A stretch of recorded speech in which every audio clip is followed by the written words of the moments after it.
So hello' guys, আজি আহিছোঁ আমি কেৰাটিন স্পা লৈ পেলাই আহোঁ চুলিখিনি চাওঁ। এয়া হ'ল চুলি। জব কৰে ক্লায়েণ্ট আমাৰ, ট্ৰেভেল কৰিব লাগে ডেইলি। চ' চুলিৰ কণ্ডিশ্যন দেখা পাইছে। আমাৰ ইয়াতে কালাৰ কৰিছিলে, নেনোপ্লাষ্টিয়া কৰিছিলে। চ' আজি আহিছে স্পা কৰিবলৈ, সুধিছে কোনটো কৰিলে ভাল হ'ব। চ' ছাজেষ্ট কৰিলোঁ কেৰাটিন স্পাটো কৰিলে ভাল হ'ব। চ' আপোনালোকে থাকিব, ৰিজাল্টটো দেখা পাব আপোনালোকে। চ' এইটো হ'ল স্পাৰ ৰিজাল্ট, কেৰাটিন স্পা। দেখা পাইছে শ্বাইনটো কিমান ধুনীয়া আহিছে। ওচৰৰ পৰা অলপ দেখাই দিয়া। এয়া চাওক ৰিজাল্ট, শ্বাইন চাওক, চাব পাৰিছে। স্মুথ শ্বাইন, ফ্ৰিজনেছটো আছিলে সেইটো এৰিছে। ট্ৰিটমেণ্ট কৰাৰ পিছত মই বাৰে বাৰে কওঁ যে স্পাটো মেইনটেইন কৰিব, আৰু কেৰাটিন স্পা যদি মেইনটেইন কৰে আৰু বেছি ভাল। বেনিফিটছ বহুত পায় ইয়াৰ।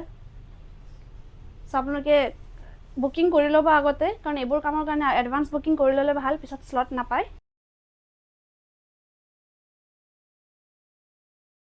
চ' আপোনালোকে যদি কৰিব খুজিছে তেনেহ'লে এডভান্স বুকিং কৰি ল'ব। কেপশ্যনত মোৰ নম্বৰ দিয়া আছে, আৰু এই ভিডিঅ'টো মোৰ লাইক কমেণ্ট শ্বেয়াৰ কৰি দিব, আৰু পেজটো ফ'ল' কৰি দিব। Thank U.